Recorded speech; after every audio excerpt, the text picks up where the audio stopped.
Welcome to As the Story Grows. I'm Brian Patton. Today we welcome my friend Jeremy Hunt to the podcast. Jeremy has been on the show 3 other times. Travis interviewed him, he conducted Travis's exit interview, and then I got to interview Jeremy and Caden back in 2020 when the pandemic was fresh. Jeremy is from the noise art rock band Qoheleth, and Jeremy has an experimental noise loop project called Ain't Pancakes. You hear Jeremy's music every week as he composed the As the Story Grows intro theme. Jeremy talks about how his desire to teach led him to seminary, the themes on Qoheleth's latest record, Warmonger, the creative process for his various outfits, creating toys with his daughters, and more. It's always delightful to catch up with Jeremy, and I appreciate people who take creative leaps outside the normal boxes that we usually put music in. So whether you're a longtime fan or unfamiliar with Jeremy and his work, I hope you guys enjoy this week's chat.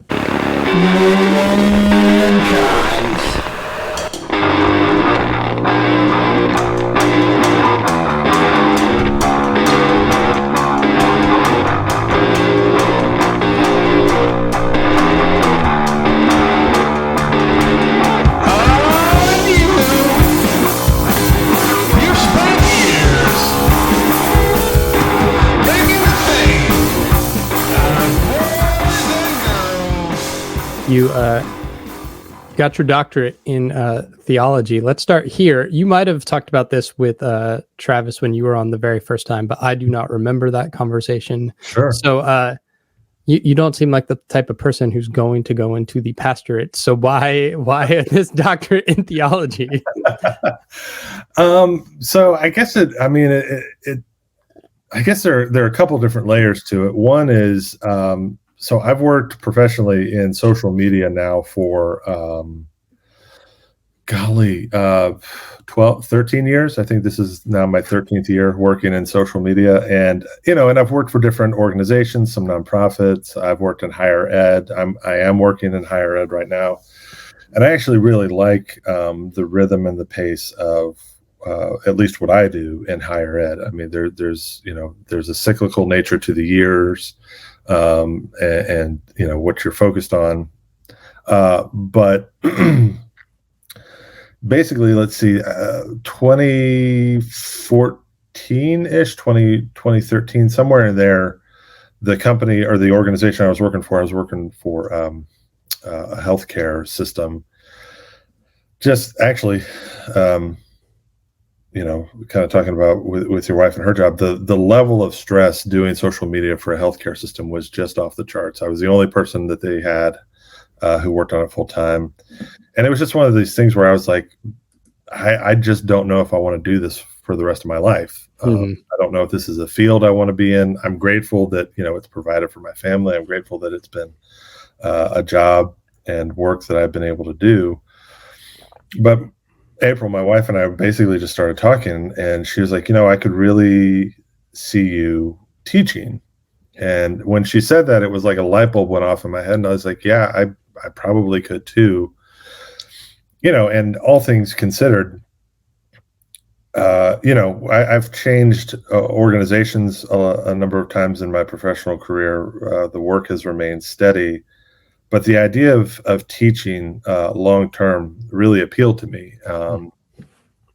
And also, just who knows what life is going to hold for us by the time we all reach our 60s and 70s. Right.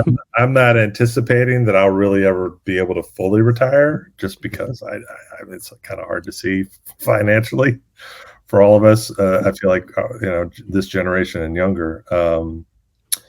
But teaching feels like something that would be sustainable. So that's really what led to it, was like, okay, if I'm going to teach, what would I want to teach? What would I actually want to spend my time diving into? And so that's what ultimately led me to Fuller Seminary out in Pasadena, California. Was they have, at the time, they were one of the only schools in the country, postgraduate, that had a degree program that focuses on theology and culture, which is what my master's is in.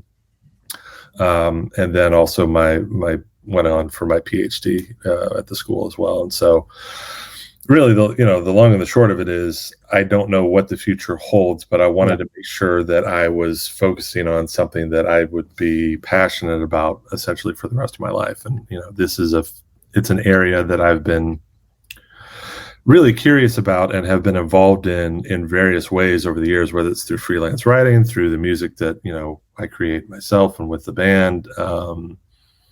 It's just something that has always captured my imagination, is the interplay between what is it that we believe, and it doesn't necessarily have to be like Christian or faith specific in that manner. I mean, just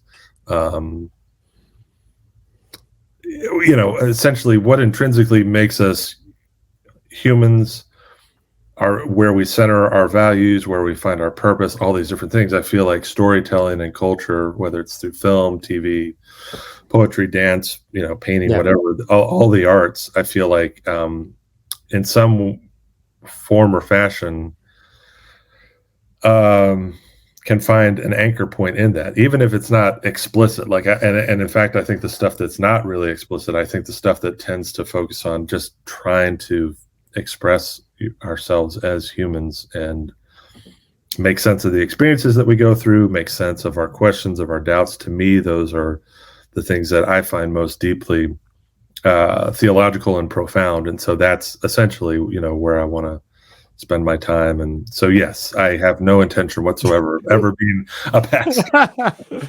I can't imagine a church that would ever want to have me. I feel like I'll piss off too many people and I'd be deemed a heretic as soon as, I got in. But, teaching feels like a place where it's okay to, wrestle with those things and say, hey, how can we unpack this? What might we have not considered? Mm-hmm. It's interesting. I just read Brian McLaren's Faith After Doubt, and he talks about, there's a chapter in there about seminary and how people go to seminary and then it fucks up their theology and then they want to go preach, but the churches and the people who pay for pastors don't want all the knowledge you have. And so seminary is just creating teachers. No, that's probably fair. I mean, and that's the thing. Like, my experience at Fuller was largely a positive one, but I had, and I say this as a positive thing, I had classes where I came out of them and I was like, how in the hell did I not know about this growing up in the church? Like, how were these things not talked about, or what, and that's not a knock. A lot of the churches I grew up in were like small. And again, growing up in South Carolina, mostly, one of them was in Greenville, but a few of them were, more rural. And so you're probably dealing with folks that, as they were coming up and either getting their training or possibly not even having a ton of training, but just feeling like, I understand the language of, feeling the call to be a pastor, that kind of thing. I'm assuming probably starting out with good intentions. And so, but there's a lot out there that I don't think gets fully explored, either through lack of access or lack of opportunity, or on the other side of it, a lack of curiosity, maybe, of saying why do we not wrestle with these things more? And certainly that was my experience growing up, was when I got to the point where I started questioning things like, hey, why are the women in this church only allowed to, teach music and Sunday school, but none of them are ever up, preaching on Sunday? Well, and then each step of the way, it was, more questions like that, like, why do we, shun gays and lesbians? Why do we not, all these different things? Why are these things forbidden and these things are not? And a lot of it just was, I ended up essentially getting the message over the years, like, stop asking questions. And so I was like, all right, cool. Well, I'll see you later. This is not satisfactory. I'm going to keep looking elsewhere. So, yeah. Good times. So seminary, here I come.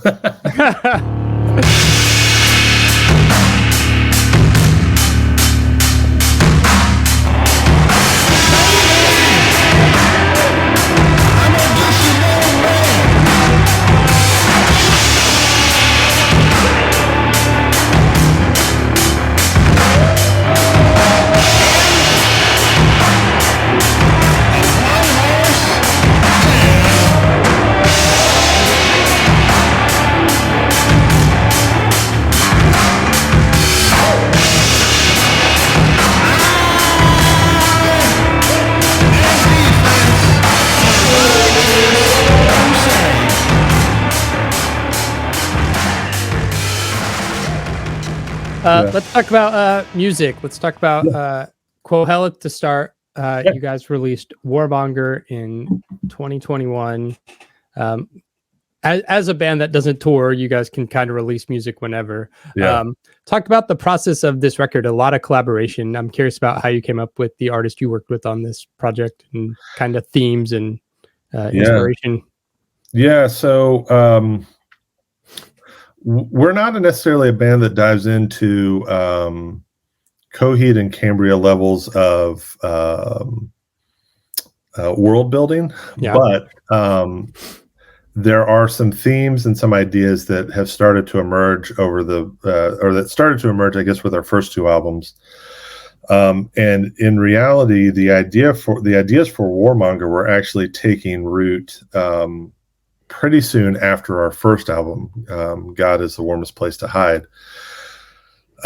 Just in part because that album really focused on, unsurprisingly, given what we've already talked about, really focused on, abuses that tend to be religion and faith-based. A lot of the themes of that album were literally calling out things that I had seen and experienced in a lot of Christian circles and trying to both reckon with them and wrestle with, is there a way to hang on to any semblance of faith in the face of these things? What has to be, what can be essentially, I guess, held on to, and what has to be rejected or what needs to be, questioned. And so the thought was, okay, Warmonger will follow up on that on a broader level of wrestling with themes of violence in general, and specifically, the sort of things that we deal with, here in America, here in the States. But then, as I was starting to think about those ideas, Mike was sending me a bunch of musical ideas, and I started messing with some of those and creating some of my own. And I think I'm trying to remember exactly, but basically the bones of our second album, Black Kite Broadcast, really started coming together really quickly. Mm-hmm. And it was just the sort of thing where I was like, oh, this is, let's go with, the energy that we're feeling on this, and let's make this happen. And then we can return to Warmonger. And so in a lot of ways, thematically, if someone were to want to try to get into the story that we're telling, because Black Kite Broadcast obviously jumps forward into the future at a point where humanity got to the point that we were doing so much damage, basically, to ourselves and to the rest of the world that nature decided to rise up and basically overthrow us. And so that's the backstory of what you're hearing in Black Kite Broadcast. So basically, I thought, okay, if God is the Warmest Place to Hide sort of introduces this idea of what can we rely on as humans, where our what is worth tearing down and deconstructing, and what is worth holding on to. Warmonger then almost becomes the inciting point for Black Kite Broadcast. Mm-hmm. This is all of the shit basically that led to, creation, nature saying, all right, humanity's had enough. Enough time. So that's really where the basic themes came from. And at that point, the songs and some of the lyrics started taking on basically sort of a skeletal form of we need to talk about, gun violence and literal sort of, violence in general, but then other themes of emotional violence, relational violence. And that was really where, with the collaborators, and I want to say that I don't know that we've done it perfectly, but as soon as we sort of got into a creative rhythm as a band early on, one of the things that I always wanted to try to practice, and I mean we're nobody special. There are other bands that are doing this too, I think, but I really wanted to try to have a mindset and a posture of how can we hold the door open for others? How can we take the little bits of things that we know in terms of, literally just being a garage band that sends files back and forth since we live in different places. How can we take what we are learning and help others with that. And so part of what we wanted to do with Warmonger was, literally invite some folks into the space with us to create, and specifically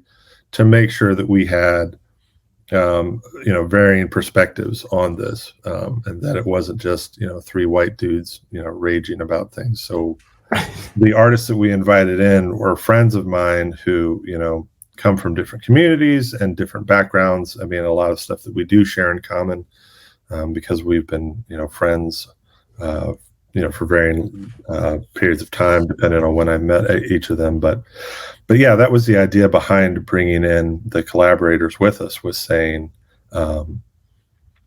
here's what we're doing. We've written some music. At that point, when I reached out to them,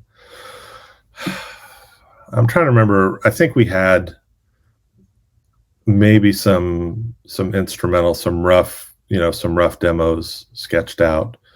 But I really wanted them to have some say in, what they were helping us create. So I think I'm trying to remember if we approached anyone and said, hey, we really, I really think you ought to work with this particular track. I think if I remember correctly, with each of them, there was like a bank of maybe 4 or 5 tracks, and I just sent them and said, hey, take a listen as you have time. Let me know what resonates with you, and then we'll work with you, whether you want to sing, whether you want to do more of a spoken word thing. And then our buddy John Petkow, who we've collaborated with before on other stuff, he added some really cool noise effects to one of the final tracks. So yeah, 3 vocalists, and then John as an instrumentalist joined us. So just really, I'm really proud of how those tracks in particular turned out. I'm proud of the album as a whole, but the other piece of that was I really, really wanted to honor their perspectives and their voices. And I think based on their feedback, I think we were able to pull that off. So I'm really gratified that was able to happen the way it did. Yeah. Yeah. You guys also at the same time released Contaminator, a companion piece. Talk to me about that. That came about sometime after, I don't know, Warmonger definitely at this point is the project that took us the longest to complete. Just, I think the scope of it, life stuff going on, just the 3 of us, Mike and Caden and I, just all the things we're juggling at all times. But let's see, the stuff for Contaminator actually came about when we had moved back to North Carolina, and we were actually living with Caden and his family for a period of time, partly because of the lockdown, but also just like, hey, we need a place to stay until homes basically open back up again, and we can actually, look around for a place to live.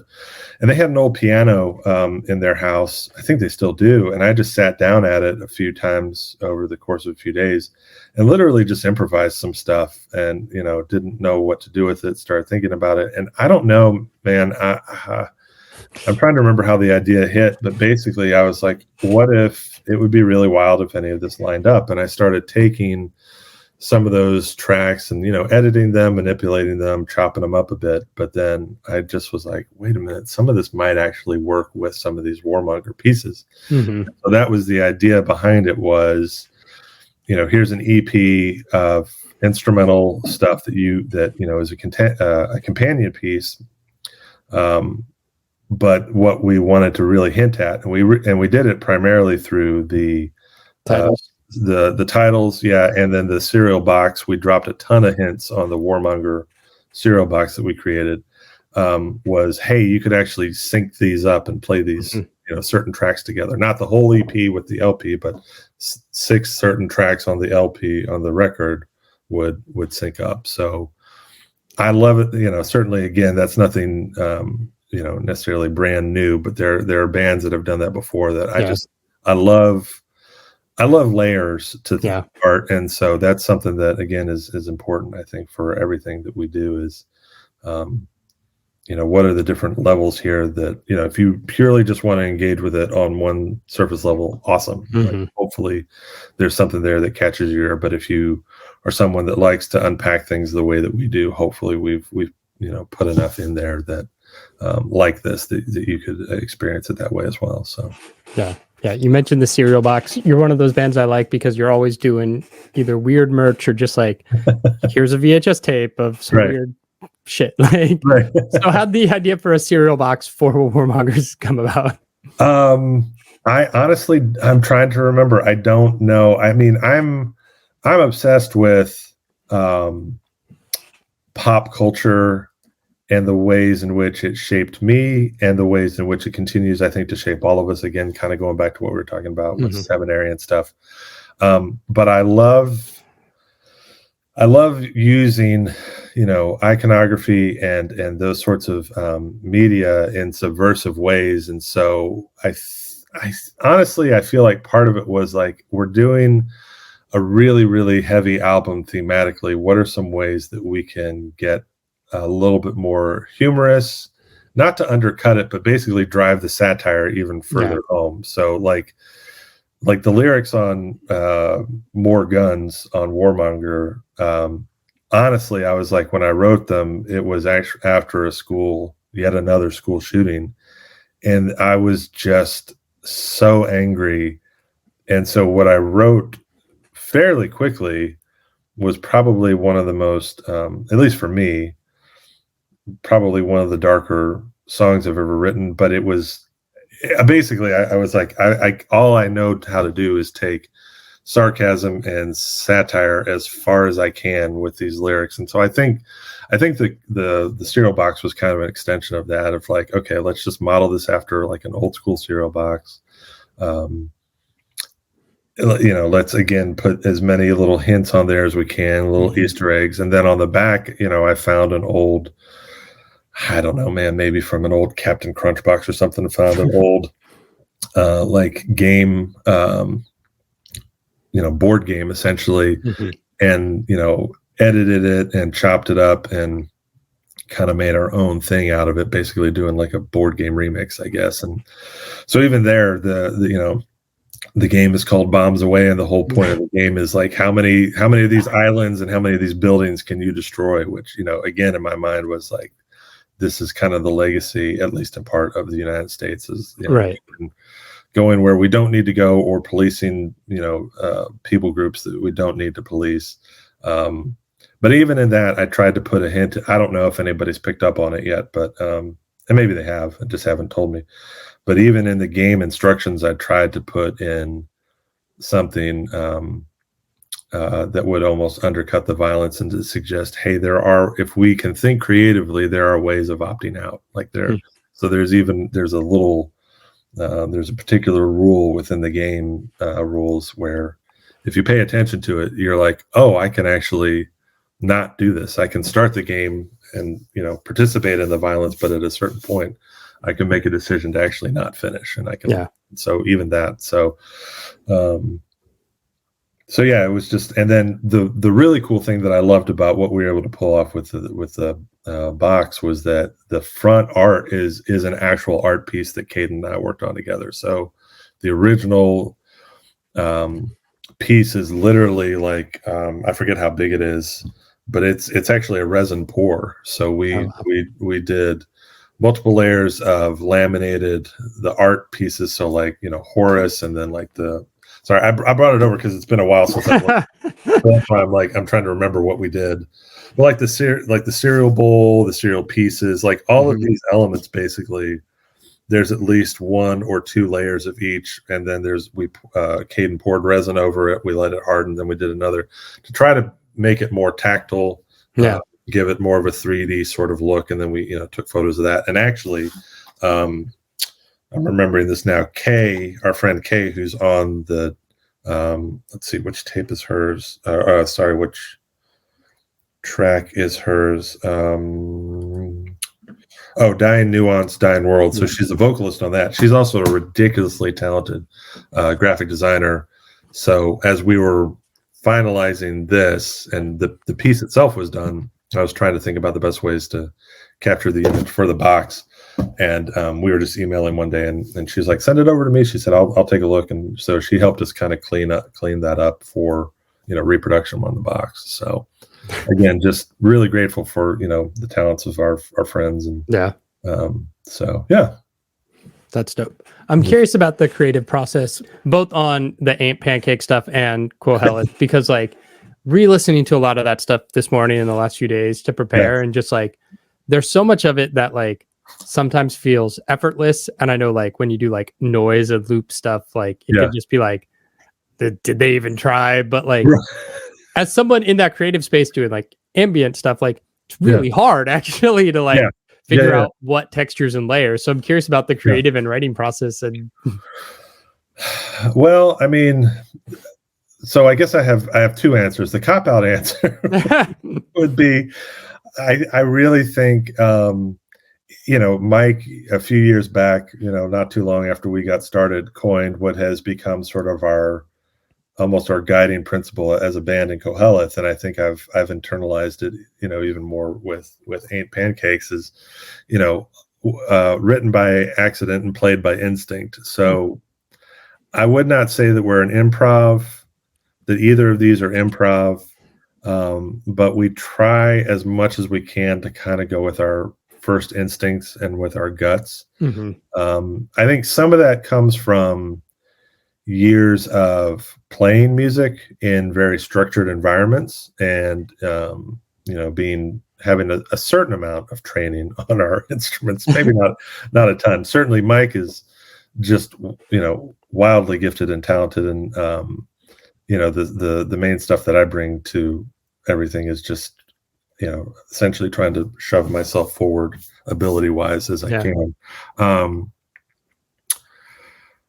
But yeah, I think a lot of what ends up on Qoheleth stuff and a lot of what ends up with Ain't Pancakes is often, it's not necessarily a first take, but once we have ideas down, it's like the first 2 or 3 maybe run throughs of those ideas, and just trying to keep that energy there. And I think a lot of it is also, you talked about the layers, and what you highlight. I mean, part of it is certainly Mike's actually finishing up school. He's been in a program for sound design and sound recording and production. So some of this is just his increasing abilities, particularly with the Qoheleth stuff. And Pancakes, I do all on my own. Yeah.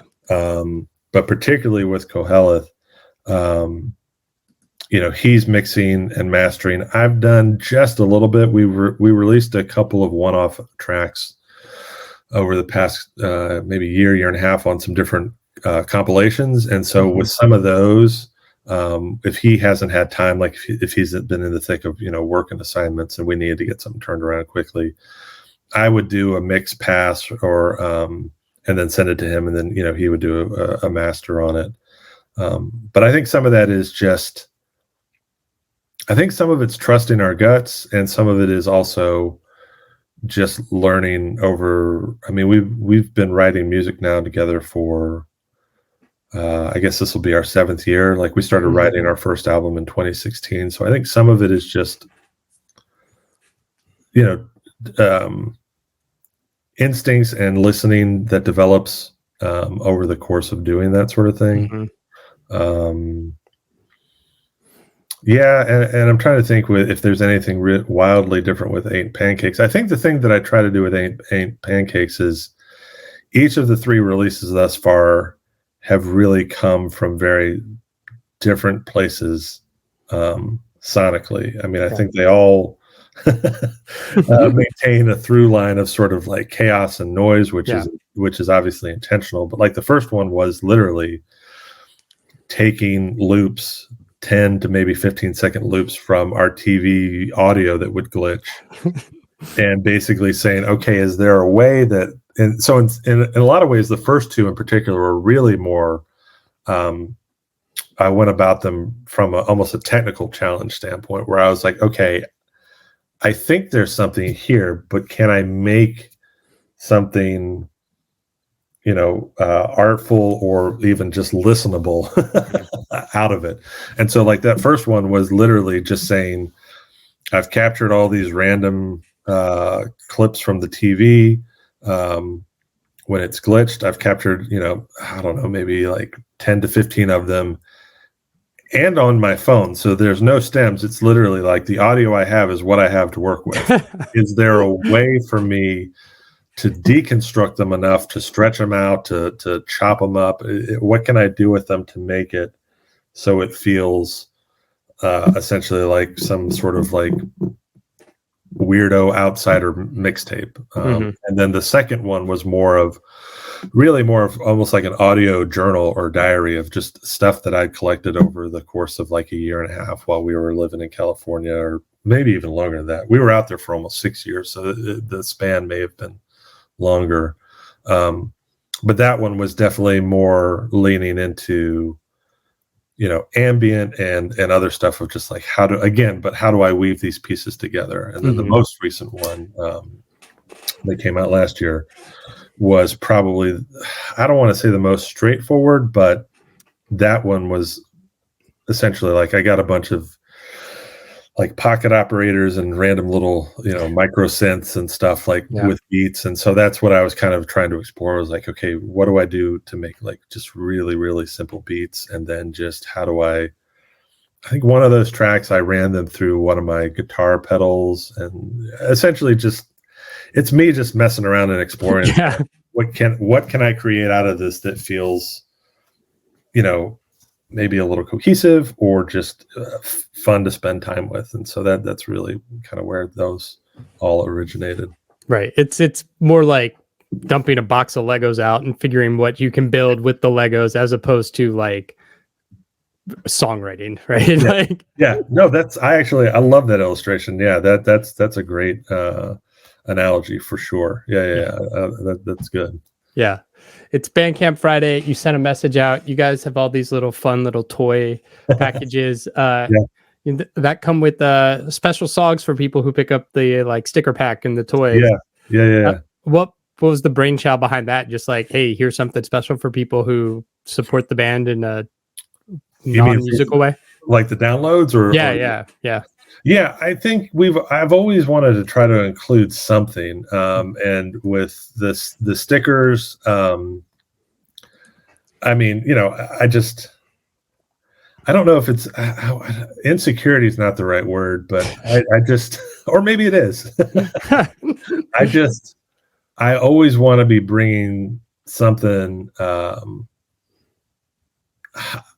I always just want to bring more bang for the buck if I can. When it comes right down to it, I know that there is, and you mentioned Bandcamp Friday. It's a perfect example. Like, I love the concept, but it has gotten so noisy now. I mean, there's just, and with good reason. I mean, I'm in a couple of different online communities with different musicians and bands, and good Lord, there is so much good stuff being created right now. Your stuff included. I mean, there are just so many thoughtful people who are engaged in music as an art form right now, that I think it's not that I'm like worried like, oh, this will pale in comparison. I think I just always want to be bringing as much as I can, as much as we can, to folks. And so whether that's free stickers and pins or free download codes when somebody buys something from us, or in the case of the sticker pack, like, hey, here's something that you might not have heard quite yet, or you might not have heard it in the way that you thought you might have heard it, that we included with that. And then with the newest minifigure pack, it's basically like giving away a little bit. It's basically like a sampler of the releases that we have planned for the next like year and a half. So just, I don't know. For us, it's still, for me, maybe not weirdly, it all still comes back to the music. Like if it were enough to be able to just say, here's the music, dive in and enjoy. And I think for some people it is, that would be one thing, but all of the not extraneous, but all these other pieces for me have always been about how do we extend that experience if someone wants to engage on that level. And so I think that's part of it too, is just trying to be as consistent as possible and saying, whatever you pick up from us, if you're going to, again, plug down your hard-earned cash, we're going to give you as much as we financially feasibly can give. Yeah. And, most of our stuff already is free in the digital form. So I think that's the other piece of it too, is like, okay, if you're going to get some sort of physical, tangible thing from us, let's again layer it with as much as we can. Yeah, you put out a handful of singles last year on various compilations. I don't remember if it was 2 or 3. Yeah. What's this year? You have music in the works. Yeah, so I'm actually really, really excited about this. This all goes back to essentially wrapping up Warmonger, and this is actually the first time I've really talked to anybody about this. We've dropped some hints, but wrapping up Warmonger, and then basically being in COVID times led to a lot of just experimentation stuff that I was doing here at home, and essentially, I don't know, after about a year or so, I'm trying to think about when this idea really took root. Maybe 2021, beginning of it. It was a couple of different things. New stuff that I'd been creating.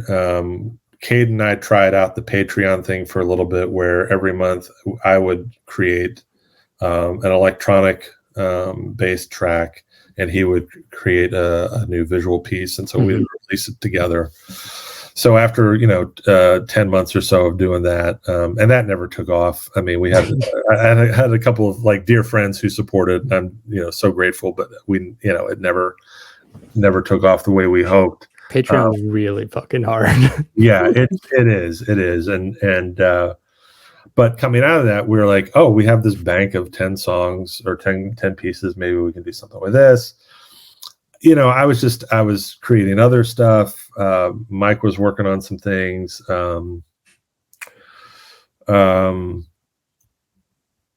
I started going back kind of through the archives, so to speak, of stuff, ideas that we had maybe explored but hadn't done anything with. Essentially, I looked at it, I was like, we potentially have a ton of stuff to release. What are we going to do with it? Do we release everything?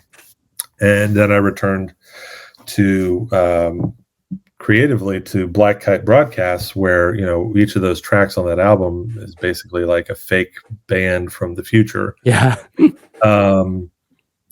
And I had the idea. I was like, what if we took all of these things and broke them up into different collections, essentially different buckets of tracks and songs to finish up? And what if we do actual releases for some of these fake bands? And so that's what we're doing. Nice. We're doing two are fully done, and then 2 more are we're wrapping things up. And so some of this is more, and to bring it full circle with the collaboration, essentially I brought it to Mike and said, what do you think about this? And to Caden, and they both of them basically gave it their blessing. And so some of these are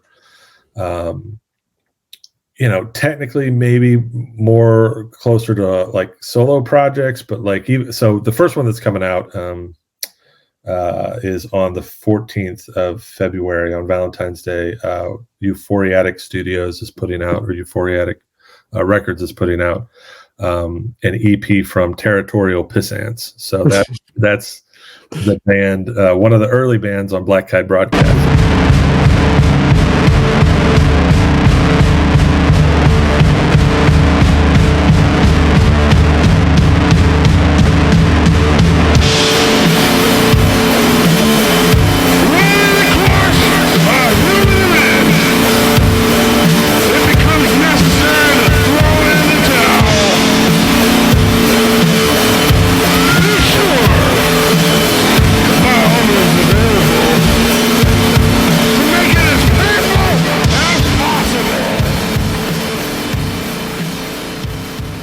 A lot of this is stuff that I created by myself, but so it's 2 bookend tracks and then 2 longer tracks in the middle. And one of those longer tracks, the foundation of it is actually one of Mike's old drum beats, like just a kind of a sketch beat that he recorded. And so I built something on top of that. And so even that, is, very much representative of us, just in a different way, in a different sort of facet. So so there's going to be that. There's another one where started out as electronica stuff. And I reached out to a buddy of mine in England who's in a phenomenal band called Qoheleth. They're more sort of metal, noise rock, but with a lot of improvisation. They actually do a lot of improvisation for some of their stuff. And I absolutely love them. So Andrew is a member of their band, and I just sent him a few of these tracks. I was like, would you be interested in messing around with any of these? And he took it and layered it with his own approach, and it blew me away. I loved how it turned out. So basically the next one of these spinoffs that will be coming out is him and me for another one of the fake bands. Nice. And then the last two are still, they're not done, but a bulk of the work has been done. And so again, like one of them, I reached out to a buddy who does like a lot of really cool lo-fi hip hop and ambient stuff, and said, hey, I'd love to have you join me on this. So he's working on some of those tracks. And then the final, the fourth one is actually with Mike right now. Without giving too much away about it, it's like just one long track. And I think if he's able to carve out some time, I think if he can do basically like an improv or close to an improv drum percussion approach to it, I think it might turn out really, really cool. But we'll see. I mean, those two of the four, those two are the most in flux right now. But that's the plan. Is basically it's going to be a set of tapes that are albums. And again, with sort of the lore and sort of the backstory that we're slowly constructing, it ties in directly with some of the things that led up to Black Guide Broadcast. And so, yeah, it's been fun to kind of dream up and put together. So, it'll come out sort of one release at a time on different labels and different, because I didn't want to go to one label, one friend, and be like, hey, I have 4 albums. Yeah. Will you put them all out over the course of, the next year or whatever? So, yeah.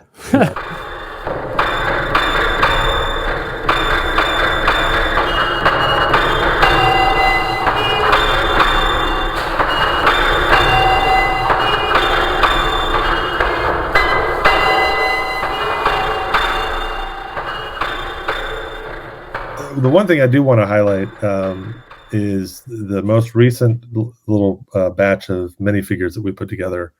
I'm really proud of, because it was a collaboration actually with my daughters. So I have 5 girls, and they like parts of the band. Like, they're not. It's not like they dive in and listen to it all the time. My oldest is really getting into, heavier music and more experimental stuff, which of course fills my heart with joy. But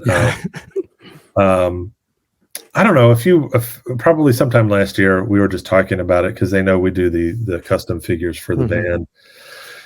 And I think it was just an opportunity to say, hey, would you like to learn about the creative process behind this? Like, what would you all think? Because they're always telling each other stories. Some of them are constantly like writing like little mini comics and drawing and all that sort of stuff. So I just thought this might be a really fun way to sort of dive into that creativity, but also show them the practical side of things. So the newest group of figures comes in a set of 5, the East-West wild cards. And that's one of the things that comes with a mystery download. But each one of those, one of the girls designed their own figure. So it's a figure that, sort of represents each of them. And then we went to my buddies, Jeff and Jimmy, who run Deadbird Toys. They're the ones that have helped us with each of the figures that we've done up to this point, and said, hey, how can we, make this a reality? So, commissioned them to help us sculpt and then cast them, and then got them made towards the end of last year, like right around Christmas time. So, just super proud that we were able to pull something like that off. I mean, obviously as a dad, that's just a lot of fun. But I hope that it's something that they take with them in terms of whatever the creative process might be for them, whatever, wherever life leads them, that, if you can kind of envision something and spend the time needed to work on it and to flesh it out, that there are ways of making that sort of thing happen. And that's really important to me. So, yeah.